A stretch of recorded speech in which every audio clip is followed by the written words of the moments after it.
Alrighty then. Okay, welcome to Logan Reads Live this lovely Wednesday or Wednesday. What am I doing? This lovely Monday, where we are here for Mystery Monday, and we will be reading the next Sherlock Holmes mystery, number 10, The Adventure of the Noble Bachelor. But of course, Logan Reads Live is presented by Rosalind and Jane, where you can find a beautifully curated collection of women's clothes, and there is some new items on there now. And one of the items that is not new, but I liked, is the Breathe Tee, which is stylishly designed with a lightweight cotton polyester blend fabric and features a unique dandelion graphic. It has short sleeves and a crew neck, and the comfortable fit makes it perfect for everyday wear. The Just Breathe saying ensures a powerful message of strength and resilience. There is, of course, a link in the description where you can go to directly to the Breathe Tee and also a link to go to the Rosalind and Jane main page. All right. So I'm going to do something a little bit different today. I am going to attempt to read in my public reading voice, which is different than what I've been doing. And I will, um, oh, sorry. And I've never attempted to read in this voice for the same amount of time that I'm going to need to for this broadcast. So we'll see how it goes. But I am going to go back to the Stuart McLean, the Vinyl Cafe notebooks, and read the letter, The Sentimentality of Suits.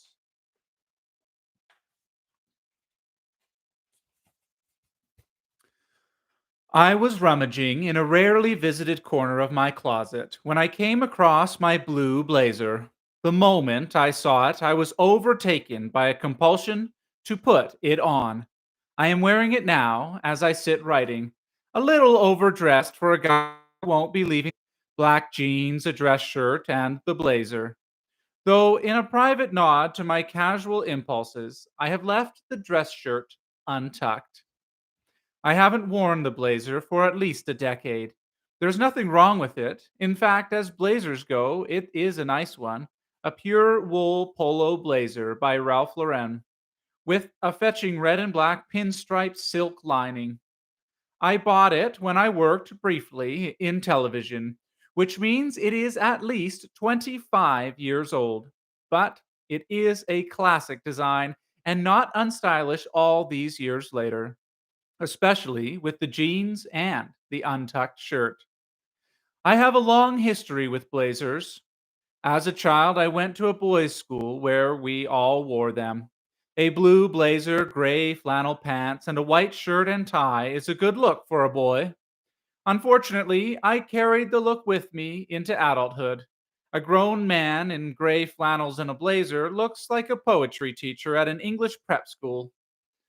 It took me a while, but I now understand that this is not a good look for an adult, which is why the blazer was in the back of my closet. My question is, why have I held on to it for decades? First, I would put forward because of the sentimental attachment. I have had a blazer in my closet or thrown over my bedroom chair pretty much since I was 11 years old. I am not sure what might happen if I didn't have one. Something bad, probably. I own other articles of clothing like this. Clothes that I never wear anymore, but I feel attached to nonetheless. There is a brown corduroy jacket, for instance, that isn't, but looks just like the brown corduroy jacket that my first ever girlfriend Joanne made for me. How can I throw it away? It's a stand in, yes, but it stands in my closet as a symbol of young love. And speaking of love, there is also the suit I was married in. I bought it on a Friday night in between flights at Brooks Brothers in Boston. Racing to the store from the airport in a taxi, I bought the entire wedding kit in no time flat: a white shirt, a muted tie, and a dark blue suit. I have tried to buy a wedding suit before I left home. My friend Sue Ann still tells the story how I called from a downtown men's store stuffed pathetically into a sleek Italian suit. Come and tell me if it is all right, I begged. Sue Ann jumped into a taxi. Holt Renfrew, she barked. It's an emergency. When she got there, she looked at me and sniggered. It looks like the suit is wearing you, she said. By the time I hit Boston, I was suitless and just one flight away from my own wedding. I was desperate and therefore flushed with both pride and relief when I got the job done.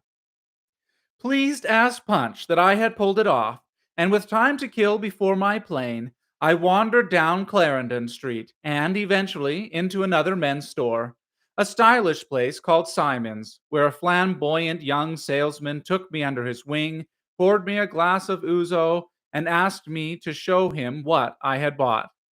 He took one look at the shirt and tie I had chosen and wrinkled his nose.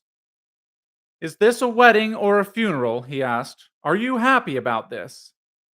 It didn't take much for him to talk me into a happy shirt and an exuberant red tie that I was almost too shy to wear. The shirt long ago vanished, and the lining on the tie is gone, and sadly, I am no longer married. But the suit is still in my closet, hanging there loyally, with the conviction I lost. And though, perhaps appropriately, it doesn't fit me anymore, it is a silent reminder of a great good thing, and it is not going out. Not ever. It has a lifetime membership, and I have packed and unpacked it each time I have moved, with a tinge of melancholy, but never regret. There are other things like it. A shirt that was once in style but isn't anymore. I don't wear it either, but I did to great effect for a while. Look at you, said a pretty girl one night. That is a stylish shirt. There is a velvet jacket that I bought from a vintage store that I could once pull off but wouldn't try to these days, and other stuff too. There is part of me that believes if I threw any of these things out or dumped them in a Goodwill box, it would be daring the world to turn on me. You think you are too good for that blazer, Mr. Fancy Pants? Well, deal with this then. And there would be a huge economic conflagration, and I would lose my job and the ability to pay for power and, more importantly, heat, and I would be huddled in my basement freezing. And if only I hadn't thrown out the blazer and all those sweaters, at least I wouldn't be so cold. But it is more than that. There is also my apprehension that if I were to throw the blazer out, blazers would immediately come storming back into style. Everyone would be wearing blazers, and I would have to go out and buy another one. And every time I put on my new blazer, I would be consumed by self loathing for having thrown out the perfectly good one. Part of it is crazy, and part of it is utilitarian, but most of it is sentiment. The sentimentality of my suits, my wistful and sad eyed connection to cloth and to the memories and moments from my past that are worn into the knees and the elbows, the things that were and the things that could have been, the rips in my sweaters, the holes in my heart. Dated the 3rd of April, 2009. Yeah, I agree. There are things in my closet that I will never get rid of. And for example, the suit I was married in, which I still wear. But when it starts to look like it's wearing out, I'll probably stop wearing it and just let it hang in the closet. And then maybe on a special occasion, I might bring it out and see if I can squeeze into it. But until such time, I will wear it when I feel like. All right, it is time now for the feature presentation of Logan Reads Live, which tonight is The Adventure of Sherlock Holmes, number 10. The Adventure of the Noble Bachelor by Arthur Conan Doyle. But first, I'm going to take a drink of water.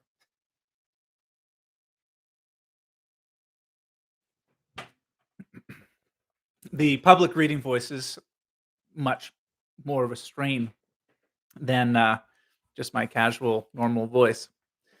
All right. The Lord St. Simon marriage and its curious termination have long ceased to be a subject of interest in those exalted circles in which the unfortunate bridegroom moves. Fresh scandals have eclipsed it, and their more piquant details have drawn the gossips away from this 4-year old drama. As I have reason to believe, however, that the full facts have never been revealed to the general public, and as my friend Sherlock Holmes had a considerable share in clearing the matter up, I feel that no memoir of him would be complete without some little sketch of this remarkable episode. It was a few weeks before my own marriage, during the days when I was still sharing rooms with Holmes in Baker Street, that he came home from an afternoon stroll to find a letter on the table waiting for him. I had remained indoors all day, for the weather had taken a sudden turn to rain, with high autumnal winds, and a Jezail bullet, which I had brought back in one of my limbs as a relic of my Afghan campaign, throbbed with dull persistency. With my body in one easy chair and my legs upon another, I had surrounded myself with a cloud of newspapers until at last, saturated with the news of the day, I tossed them all aside and lay listless, watching the huge crest and monogram upon the envelope upon the table and wondering lazily who my friend's noble correspondent could be. "Here is a very fashionable epistle," I remarked as he entered. "Your morning letters, if I remember right, were from a fishmonger and a tide waiter." "Yes, my correspondence has certainly the charm of variety," he answered, smiling, "and the humbler are usually the more interesting. This looks like one of those unwelcome social summons, which call upon a man either to be bored or to lie."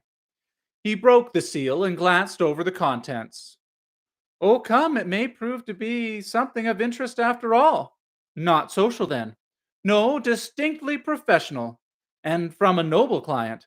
One of the highest in England. My dear fellow, I congratulate you. I assure you, Watson, without affectation, that the status of my client is a matter of less moment to me than the interest of his case. It is just possible, however, that also may not be wanting in this new investigation. You have been reading the papers diligently of late, have you not?"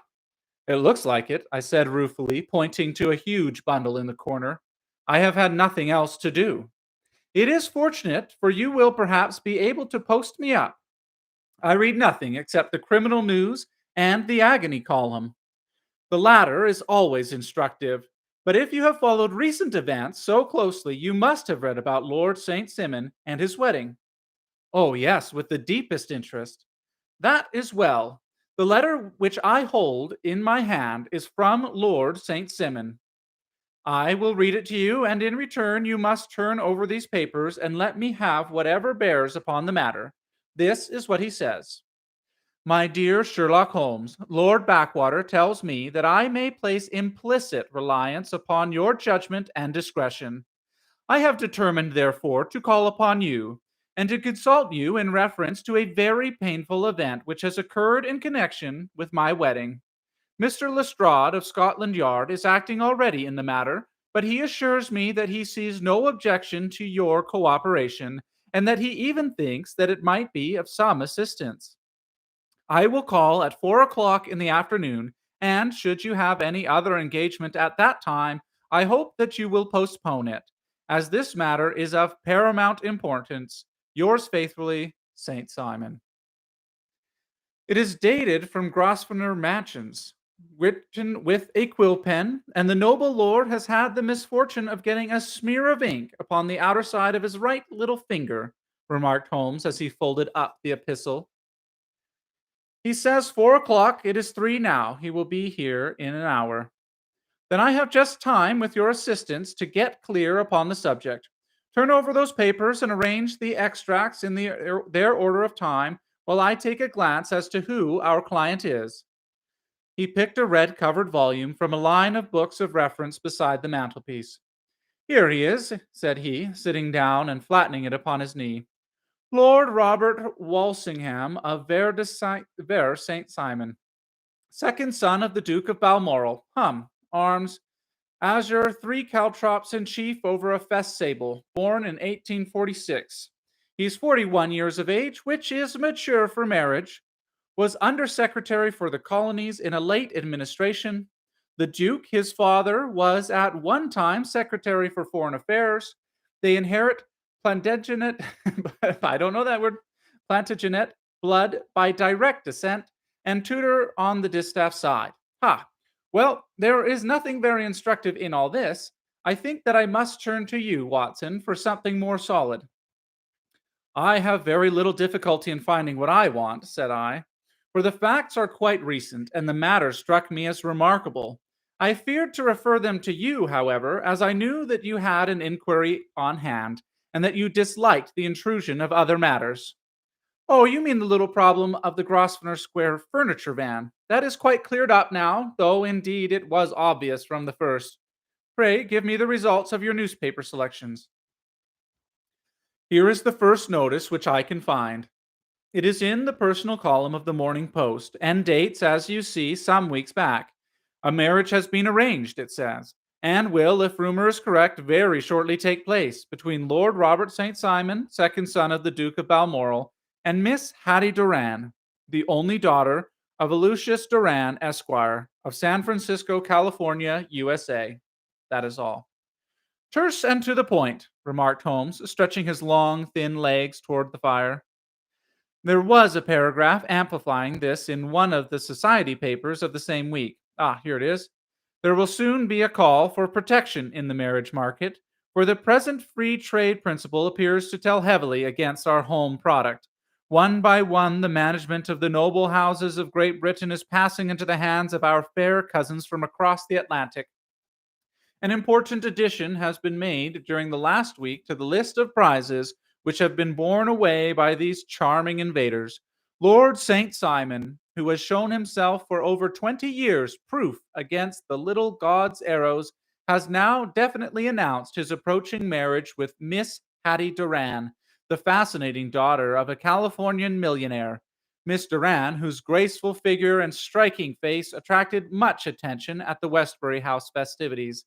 It is only a child, or sorry, is an only child, and it is currently reported that her dowry will run into considerably over the six figures with expectancies for the future. As it is an open secret that the Duke of Balmoral has been compelled to sell his pictures within the last few years, and as Lord St. Simon has no property of his own save the small estate of Birchmoor, it is obvious that the Californian heiress is not the only gainer by an alliance which will enable her to make the easy and common transition from a Republican lady to a British peeress. Anything else? Asked Holmes, yawning. Oh, yes, plenty. Then there is another note in the Morning Post to say that the marriage would be an absolutely quiet one, that it would be at St. George's, Hanover Square, that the only half a dozen intimate friends would be invited, and that the party would return to the furniture house at Lancaster Gate, which has been taken by Mr. Aloysius Doran. 2 days later, that is, on Wednesday last, there is a curt announcement that the wedding had taken place and that the honeymoon would be passed at Lord Backwater's place near Petersfield. Those are all the notices which appeared before the disappearance of the bride. Before the what? Asked Holmes with a start. The vanishing of the lady. When did she vanish then? At the wedding breakfast. Indeed. This is more interesting than it promised to be. Quite dramatic, in fact. Yes, it struck me as being a little out of the common. They often vanish before the ceremony and occasionally during the honeymoon, but I cannot call to mind anything quite so prompt as this. Pray, let me have the details. I warn you that they are very incomplete. Perhaps we may make them less so. Such as they are set forth in a single article of the morning paper of yesterday, which I will read to you. It is headed, Singular Occurrence at the Fashionable Wedding. The family of Lord Robert St. Simon has been thrown into the greatest consternation by the strange and painful episodes which have taken place in connection with his wedding. The ceremony, as shortly announced in the papers of yesterday, occurred on the previous morning, but it is only now that it has been possible to confirm the strange rumors which have been so persistently floating about. In spite of the attempts of the friends to hush the matter up, so much public attention has now been drawn to it that no good purpose can be served by affecting to disregard what is a common subject of conversation. The ceremony, which was performed at St. George's, Hanover Square, was a very quiet one, no one being present save the father of the bride, Mr. Aloysius Doran, the Duchess of Balmoral, Lord Backwater, Lord Eustace, and Lady Clara St. Simon, the younger brother and sister of the bridegroom, and Lady Alicia Whittington. The whole party proceeded afterwards to the house of Mr. Aloysius Doran, at Lancaster Gate, where breakfast had been prepared. It appears that some little trouble was caused by a woman, whose name has not been ascertained, who endeavored to force her way into the house after the bridal party, alleging that she had some claim upon Lord St. Simon. It was only after a painful and prolonged scene that she was ejected by the butler and the footman. The bride, who had fortunately entered the house before this unpleasant interruption, had sat down to breakfast with the rest, when she complained of a sudden indisposition and retired to her room. Her prolonged absence having caused some comment, her father followed her, but learned from her maid that she had only come up to her chamber for an instant, caught up an ulster and bonnet, and hurried down the passage. One of the footmen declared that he had seen a lady leave the house thus apparelled, but had refused to credit that it was his mistress, believing her to be with the company. On ascertaining that his daughter had disappeared, Mr. Lucius Duran, in conjunction with the bridegroom, instantly put themselves into communication with the police, and very energetic inquiries are being made, which will probably result in a speedy clearing up of this very singular business. Up to a late hour last night, however, nothing had transpired as to the whereabouts of the missing lady. There are rumors of foul play in the matter, and it is said that the police have caused the arrest of the woman who had caused the original disturbance, in the belief that, from jealousy or some other motive, she may have been concerned in the strange disappearance of the bride. And is that all? Only one little item in another of the morning papers, but it is a suggestive one. And it is that Miss Flora Miller, the lady who had caused the disturbance, has actually been arrested. It appears that she was formerly the danseuse at the Allegro, and that she has known the bridegroom for some years. There are no further particulars, and the whole case is in your hands now, so far as it has been set forth in the public press. And an exceedingly interesting case it appears to be. I would not have missed it for worlds, but there is a ring at the bell, Watson, and as the clock makes it a few minutes after 4, I have no doubt that this will prove to be our noble client. Do not dream of going, Watson, for I very much prefer having a witness, if only as a check to my own memory. Lord Robert St. Simon, announced our page boy, throwing open the door. A gentleman entered with a pleasant, cultured face, high nosed and pale, with something perhaps of a petulance about the mouth, and with the steady, well opened eye of a man whose pleasant lot it had ever been to command and to be obeyed. His manner was brisk, and yet his general appearance gave an undue impression of age, for he had a slight forward stoop and a little bend of the knees as he walked. His hair, too, as he swept off his very curly brimmed hat, was grizzled round the edges and thin upon the top. As to his dress, it was careful to the verge of foppishness, and with high collar, black frock coat, white waistcoat, yellow gloves, patent leather shoes, and light colored gaiters. He advanced slowly into the room, turning his head from left to right, and swinging in his right hand the cord which held his golden eyeglasses. "Good day, Lord St. Simon," said Holmes, rising and bowing. "Pray take the basket chair. This is my friend and colleague, Dr. Watson. Draw up a little to the fire, and we shall talk this matter over." "A most painful matter to me, as you most readily imagine, Mr. Holmes. I have been cut to the quick. I understand that you have already managed several delicate cases of this sort, sir, though I presume that they were hardly from the same class of society. No, I am descending. I beg pardon. My last client of the sort was a king. Oh, really? I had no idea. And which king? The king of Scandinavia. What? Had he lost his wife? You can understand, said Holmes suavely, that I extend to the affairs of my other clients the same secrecy which I promised to you in yours. Of course. Very right, very right. I'm sure I beg pardon. As to my own case, I am ready to give you any information which may assist you in forming an opinion. Thank you. I have already learned all that is in the public prints, nothing more. I presume that I may take it as correct, this article, for example, as to the disappearance of the bride. Lord St. Simon glanced over it. Yes, it is correct as far as it goes. But it needs a great deal of supplementing before anyone could offer an opinion. I think that I may arrive at my facts most directly by questioning you. Pray do so. When did you first meet Miss Hattie Duran? In San Francisco a year ago. You were traveling in the States? Yes. Did you become engaged then? No. But you were on a friendly footing. I was amused by her society, and she could see that I was amused. Her father is very rich. He is said to be the richest man on the Pacific slope. And how did he make his money?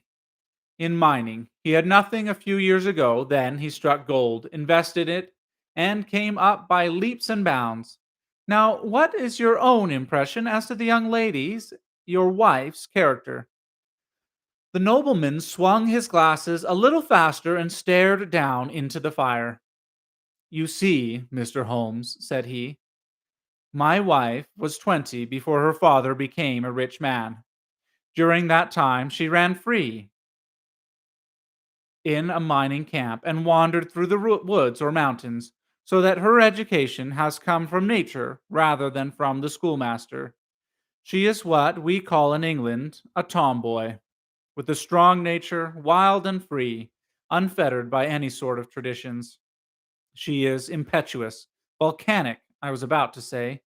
She is swift in making up her mind and fearless in carrying out her resolutions.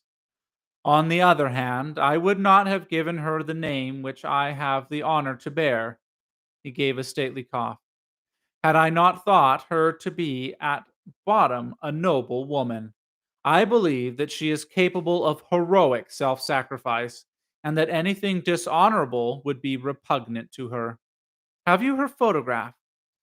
I brought this with me. He opened a locket and showed us the full face of a very lovely woman. It was not a photograph, but an ivory miniature, and the artist had brought out the full effect of the lustrous black hair, the large dark eyes, and the exquisite mouth. Holmes gazed long and earnestly at it. Then he closed the locket and handed it back to Lord St. Simon. The young lady came to London then, and you renewed your acquaintance. Yes, her father brought her over for this last London season. I met her several times, became engaged to her, and have now married her. She brought, I understand, a considerable dowry.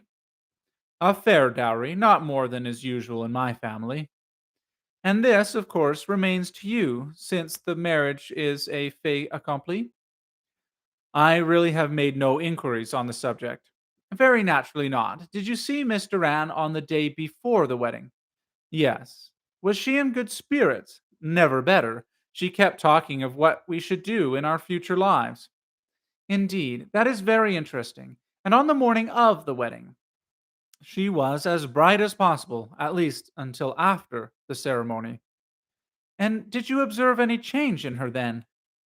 Well, to tell the truth, I saw then the first signs that I had ever seen that her temper was just a little sharp. The incident, however, was too trivial to relate and can have no possible bearing upon the case. Pray, let us have it for all that. Oh, it is childish. She dropped her bouquet as we went towards the vestry. She was passing the front pew at the time, and it fell over into the pew. There was a moment's delay, but the gentleman in the pew handed it up to her again, and it did not appear to be worse for the fall. Yet, when I spoke to her of the matter, she answered me abruptly, and in the carriage on our way home, she seemed absurdly agitated over this trifling cause. Indeed, you say that there was a gentleman in the pew.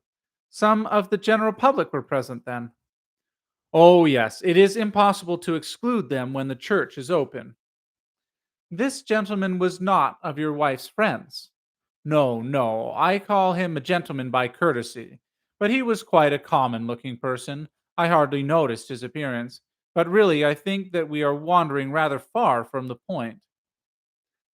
Lady St. Simon, then, returned from the wedding in a less cheerful frame of mind than she had gone to it. What did she do on re entering her father's house?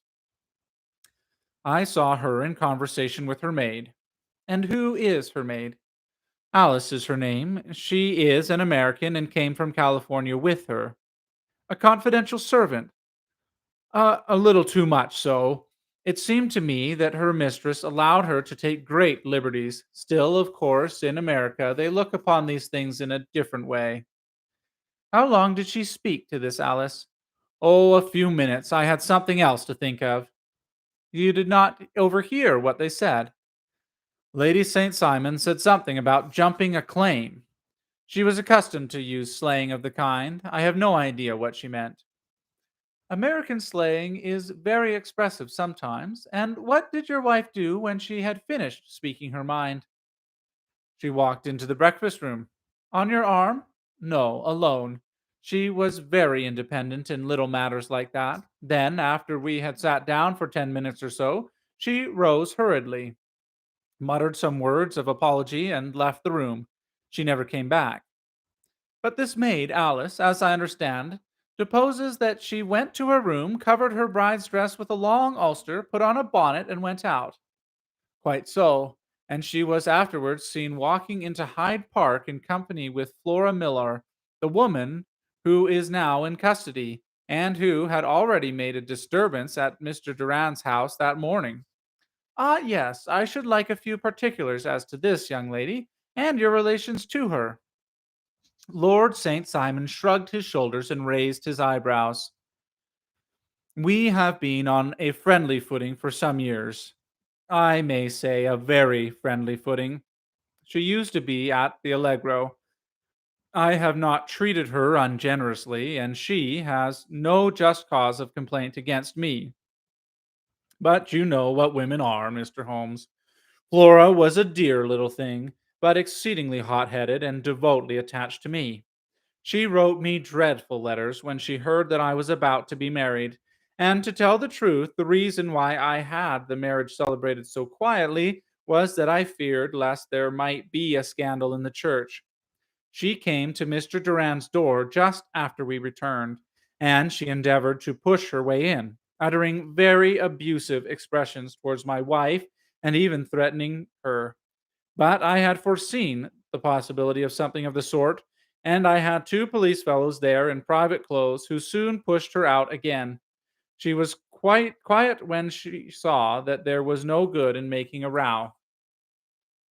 Did your wife hear all this? No, thank goodness she did not. And she was seen walking with this very woman afterwards. Yes, that is what Mr. Lestrade of Scotland Yard looks upon as so serious. It is thought that Flora decoyed my wife out and laid some terrible trap for her. Well, it is a possible supposition. You think so too. I did not say a probable one, but you do not yourself look upon this as likely. I do not think Flora would hurt a fly. Still, jealousy is a strange transformer of characters. Pray, what is your own theory as to what took place? Well, really, I came to seek a theory, not to propound one.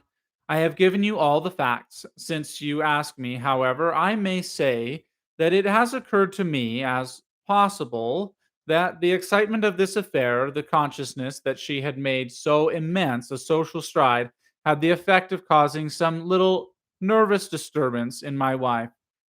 In short, that she had become suddenly deranged. Well, really, when I consider that she has turned her back, I will not say upon me, but upon so much that many have aspired to without success, I can hardly explain it in any other fashion. Well, certainly that is also a conceivable hypothesis, said Holmes, smiling. And now, Lord St. Simon, I think that I have nearly all my data. May I ask whether you were seated at the breakfast table so that you could see out of the window? We could see the other side of the road and the park. Quite so. Then I do not think that I need detain you longer. I shall communicate with you. Should you be fortunate enough to solve this problem, said our client, rising. I have solved it. Eh? What was that? I say that I have solved it. Where then is my wife? That is a detail which I shall speedily supply. Lord St. Simon shook his head. I am afraid that it will take wiser heads than yours or mine, he remarked, and bowing in a stately, old fashioned manner, he departed. It is very good of Lord St. Simon to honor my head by putting it on a level with his own, said Sherlock Holmes, laughing. I think that I shall have a whiskey and soda and a cigar after all this cross questioning. I have formed my conclusions as to the case before our client came into the room. My dear Holmes, I have notes of several similar cases, though none, as I remarked before, which were quite as prompt. My whole examination served to turn my conjecture into a certainty. Circumstantial evidence is occasionally very convincing, as when you find a trout in the milk, to quote Thoreau's example. But I have heard all that you have heard, without, however, the knowledge of pre existing cases which serves me so well. There was a parallel instance in Aberdeen some years back, and something on very much the same lines at Munich the year after the Franco Prussian War. It is one of these cases. But hello, here is Lestrade. Good afternoon, Lestrade. You will find an extra tumbler on the sideboard, and there are cigars in the box. The official detective was attired in a pea jacket and cravat, which gave him a decidedly nautical appearance, and he carried a black canvas bag in his hand. With a short greeting, he seated himself and lit the cigar which had been offered to him. What's up, then? Asked Holmes, with a twinkle in his eye. You look dissatisfied. And I feel dissatisfied. It is this infernal St. Simon marriage case. I can make neither head nor tails of the business. Really, you surprise me. Who ever heard of such a mixed affair? Every clue seems to slip through my fingers. I have been at work upon it all day. And very wet it seems to have made you, said Holmes, laying his hand upon the arm of the pea jacket. Yes, I have been dragging the serpentine. In heaven's name, what for? In search of the body of Lady St. Simon. Sherlock Holmes leaned back in his chair and laughed heartily. Have you dragged the basin of the Trafalgar Square fountain? He asked. Why, what do you mean? Because you have just as good a chance of finding this lady in one as in the other. Lestrade shot an angry glance at my companion. I suppose you know all about it, he snarled. Well, I have only just heard the facts, but my mind is made up. Oh, indeed. Then you think that the serpentine plays no part in the matter? I think it is very unlikely. Then perhaps you will kindly explain how it is that we found this in it? He opened his bag as he spoke and tumbled onto the floor a wedding dress of watered silk, a pair of white satin shoes, and a bride's wreath and veil, all discolored and soaked in water. There, said he, putting a new wedding ring upon the top of the pile. There is a little nut for you to crack, Mr. Holmes. Oh, indeed, said my friend, blowing blue rings into the air. You dragged them from the serpentine. No, they were found floating near the margin by the park keeper. They have been identified as her clothes, and it seemed to me that if her clothes were there, the body would not be far off. By the same brilliant reasoning, every man's body is to be found in the neighborhood of his wardrobe. And pray, what did you hope to arrive at through this? At some evidence implicating Flora Miller in the disappearance. I am afraid that you will find it difficult. Are you indeed now? Cried Lestrade with some bitterness. I am afraid, Mr. Holmes, that you are not very practical with your deductions and your inferences. You have made two blunders in as many minutes. This dress does implicate Miss Flora Miller. And how? In the dress is a pocket. In the pocket is a card case. In the card case is a note. And here is the very note. He slapped it down upon the table in front of him. Listen to this. You will see me when all is ready. Come at once. FHM. Now, my theory all along has been that Lady St. Simon was decoyed away by Flora Miller, and that she, with Confederates no doubt, was responsible for her disappearance. Here, signed with her initials, is the very note which was no doubt quietly slipped into her hand at the door, and which lured her within their reach. Very good, Lestrade, said Holmes, laughing. You really are very fine indeed. Let me see it. He took up the paper in a listless way, but his attention instantly became riveted, and he gave a little cry of satisfaction.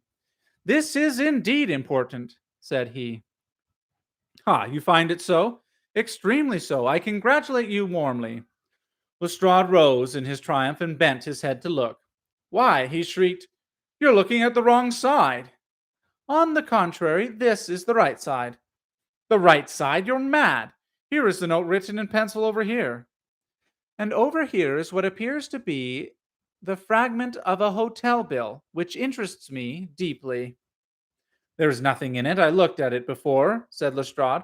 October 4th, rooms 8, breakfast 2, 6D, cocktail 1S, lunch 2S, 6D, glass sherry 8D.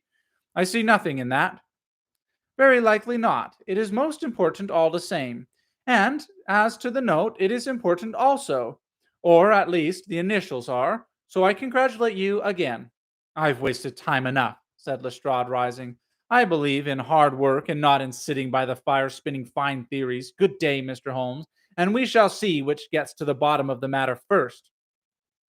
He gathered up the garments, thrust them into the bag, and made for the door. Just one hint to you, Lestrade, drawled Holmes before his rival vanished. I will tell you the true solution of the matter. Lady St. Simon is a myth.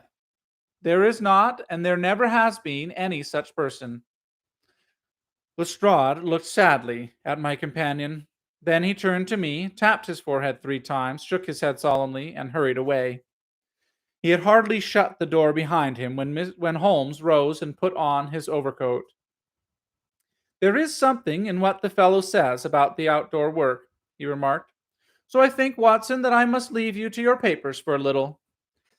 It was after 5 o'clock when Sherlock Holmes left me, but I had no time to be lonely, for within an hour there arrived a confectioner's man with a very large flat box. This he unpacked with the help of a youth whom he had brought with him. And presently, to my very great astonishment, a quite Epicurean little cold supper began to be laid out upon our humble lodging house mahogany. There were a couple of brace of cold woodcock, a pheasant, a pâté de foie gras pie, with a group of ancient and cobwebby bottles. Having laid out all these luxuries, my 2 visitors vanished away, like the genii of the Arabian Nights, with no explanation save that these things had been paid for and were ordered to this address. Just before 9 o'clock, Sherlock Holmes stepped briskly into the room. His features were gravely set, but there was a light in his eye which made me think that he had not been disappointed in his conclusions. They have laid the supper, then, he said, rubbing his hands. You seem to expect company. They have laid for 5. Yes, I fancy we may have some company dropping in, said he. I am surprised that Lord St. Simon has not already arrived. I fancy that I hear his step now upon the stairs. It was indeed our visitor of the morning who came bustling in, dangling his glasses more vigorously than ever, and with a very perturbed expression upon his aristocratic features. My messenger reached you, then? Asked Holmes. Yes, and I confess that the contents startled me beyond measure. Have you good authority for what you say? The best possible. Lord St. Simon sank into a chair and passed his hand over his forehead. What will the Duke say, he murmured, when he hears that one of the family has been subjected to such a humiliation? It is the purest accident. I cannot allow that there is any humiliation. Ah, you look on these things from another standpoint. I fail to see that anyone is to blame. I can hardly see how the lady could have acted otherwise, though her abrupt method of doing it was undoubtedly to be regretted. Having no mother, she had no one to advise her at such a crisis. It was a slight, sir, a public slight, said Lord St. Simon, tapping his fingers upon the table. You must make allowance for this poor girl, placed in so unprecedented a position. I will make no allowance. I am very angry indeed, and I have been shamefully used.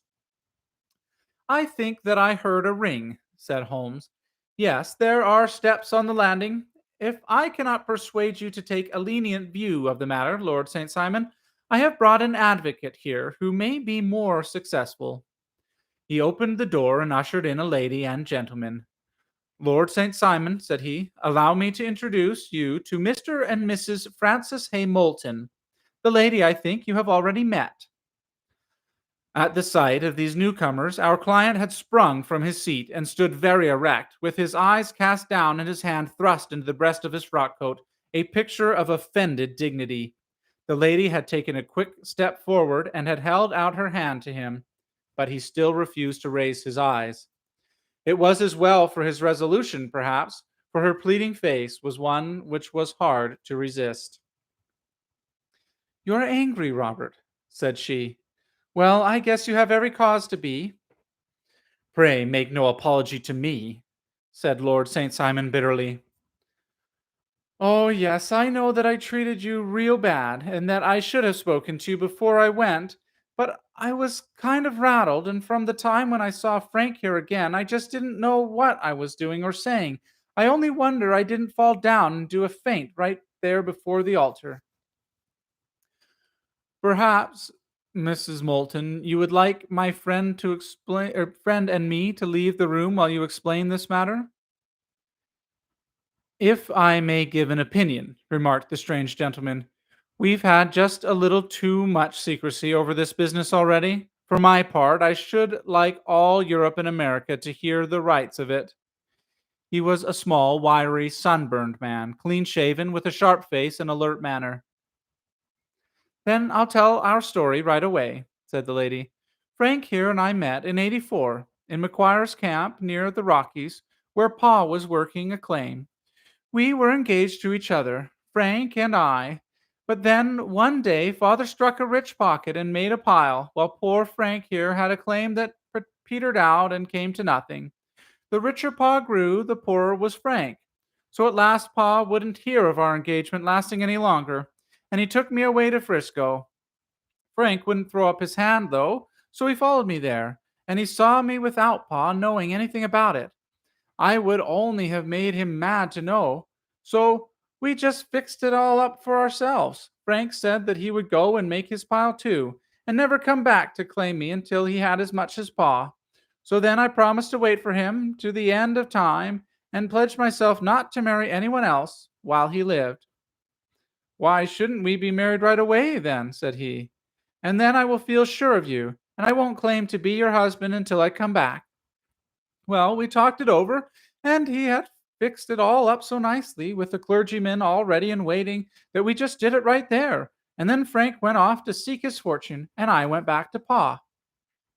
The next that I heard of Frank was that he was in Montana, and then he went prospecting into Arizona, and then I heard of him from New Mexico. After that came a long newspaper story about how a miners' camp had been attacked by Apache Indians, and there was my Frank's name among the killed. I fainted dead away, and was very sick for months after. Pa thought I had a decline, and took me to half the doctors in Frisco. Not a word of news came for a year or more, so that I never doubted that Frank was really dead. Then Lord St. Simon came to Frisco, and we came to London, and a marriage was arranged, and Pa was very pleased. But I felt all the time that no man on this earth would ever take the place in my heart that had been given to my poor Frank. Still, if I had married Lord St. Simon, of course, I'd have done my duty by him. We can't command our love, but we can our actions. I went to the altar with him with the intention that I would make him just as good a wife as it was in me to be. But you may imagine what I felt when, just as I came to the altar rails, I glanced back and saw Frank standing looking at me out of the first pew. I thought it was his ghost at first, but when I looked again, There he was still, with a kind of question in his eyes, as if to ask me whether I were glad or sorry to see him. I wonder I didn't drop. I know that everything was turning round, and the words of the clergyman were just like a buzz of a bee in my ear. I didn't know what to do. Should I stop the service and make a scene in the church? I glanced at him again, and he seemed to know what I was thinking, for he raised his finger to his lips to tell me to be still. Then I saw him scribble on a piece of paper, and I knew that he was writing me a note. As I passed his pew on the way out, I dropped my bouquet over him, and he slipped the note into my hand when he returned me the flowers. It was only a line asking me to join him when he made the sign to me to do so. Of course, I never doubted for a moment that my first duty now was to him, and I determined to do just whatever he might direct. When I got back to my maid, who had known him in California and had always been his friend, I ordered her to say nothing, but to get a few things packed and my ulster ready. I know I ought to have spoken to Lord St. Simon, but it was dreadful hard before his mother and all those great people. I just made up my mind to run away and explain afterwards. I hadn't been at the table 10 minutes before I saw Frank out the window at the other side of the road. He beckoned to me and then began walking into the park. I slipped out, put on my things, and followed him. Some woman came talking something or other about Lord St. Simon to me. Seemed to me, from the little I heard, as if he had had a little secret of his own before marriage, also. But I managed to get away from her and soon overtook Frank. We got into a cab together and away we drove to some lodgings he had taken in Gordon Square. And that was my true wedding after all those years of waiting. Frank had been a prisoner among the Apaches, had escaped, came on to Frisco, found that I had given him up for dead, and had gone to England, followed me there, and had come upon me at last on the very morning of my second wedding. I saw it in a paper, exclaimed the American. It gave the name and the church, but not where the lady lived. Then we had a talk as to what we should do, and Frank was all for openness, but I was so ashamed of it all that I felt as if I would like to vanish away and never see any of them again. Just sending a line to Pa, perhaps, to show him that I was alive. It was awful to me to think of all these lords and ladies sitting round that breakfast table and waiting for me to come back. So Frank took my wedding clothes and things and made a bundle of them so that I should not be traced, and dropped them away somewhere where no one should find them. It is likely that we should have gone on to Paris tomorrow, only that this good gentleman, Mr. Holmes, came round to us this evening, though how he found us is more than I can think, and he showed us very clearly and kindly that I was wrong and that Frank was right, and that we should put ourselves in the wrong if we were so secret. Then he offered to give us a chance of talking to Lord St. Simon alone, and so we came right away round to his rooms at once. Now, Robert, you have heard it all, and I am very sorry if I have given you pain, and I hope that you do not think very meanly of me. Lord St. Simon had by no means relaxed his rigid attitude, but had listened with a frowning brow and a compressed lip to his long narrative. Excuse me, he said, but it is not my custom to discuss my most intimate personal affairs in this public manner. Then you won't forgive me? You won't shake hands before I go? Oh, certainly, if it would give you any pleasure. He put out his hand and coldly grasped that which was extended to him. I had hoped, suggested Holmes, that you would have joined us in a friendly supper. I think that there you ask a little too much, responded his lordship. I may be forced to acquiesce in these recent developments, but I can hardly be expected to make merry over them. I think that, with your permission, I will now wish you all a very good night. He included us all in a sweeping bow and stalked out of the room. Then I trust that you, at least, will honor me with your company, said Sherlock Holmes. It is always a joy to meet. Uh, it is always a joy to me to meet an American, Mr. Moulton, for I am one of those who believe that the folly of a monarch and the blundering of a minister in far gone years will not prevent our children from being some day citizens of the same world-wide country under a flag which shall be a quartering of the Union Jack with the stars and stripes. The case has been an interesting one, remarked Holmes when our visitors had left us. because it serves to show very clearly how simple the explanation may be of an affair which at first sight seems to be almost inexplicable. Nothing could be more natural than the sequence of events as narrated by this lady, and nothing stranger than the result when viewed, for instance, by Mr. Lestrade of Scotland Yard. You were not yourself at fault at all, then. From the first, two facts were very obvious to me. The one, that the lady had been quite willing to undergo the wedding ceremony; the other, that she had repented of it within a few minutes of returning home. Obviously, something had occurred during the morning, then, to cause her to change her mind. What could that something be? She could not have spoken to anyone when she was out, for she had been in the company of the bridegroom. Had she seen someone then? If she had, it must have been someone from America, because she had spent so short a time in this country that she could hardly have allowed anyone to acquire so deep an influence over her that the mere sight of him would induce her to a change of her plans so completely. You see, we have already arrived, by a process of exclusion, at the idea that she might have seen an American. Then who could this American be, and why should he possess so much influence over her? It might be a lover, it might be a husband. Her young womanhood had, I knew, been spent in rough scenes and under strange conditions. So far I had got before ever I heard Lord St. Simon's narrative. When he told us of a man in a pew, of the change in the bride's manner, of so transparent a device for obtaining a note as the dropping of a bouquet, of her resort to her confidential maid, and to her significant allusion to claim jumping, which in miners' parlance means taking possession of that which another person has a prior claim to, the whole situation became absolutely clear. She had gone off with a man, and the man was either a lover or was a previous husband, the chances being in favor of the latter. And how in the world did you find them? It might have been difficult, but friend Lestrade held information in his hands the value of which he did not know himself. The initials were, of course, of the highest importance, but more valuable still was it to know that within a week he had settled his bill at one of the most select London hotels. How did you deduce the select? By the select prices: 8 shillings for a bed and 8 pence for a glass of sherry, pointed to one of the most expensive hotels. There are not many in London which charge at that rate. In the second one, which I visited in Northumberland Avenue, I learned that by an inspection of the book that Francis H. Moulton, an American gentleman, had left only the day before. And on looking over the entries against him, I came upon the very items which I had seen in the duplicate bill. His letters were to be forwarded to 226 Gordon Square.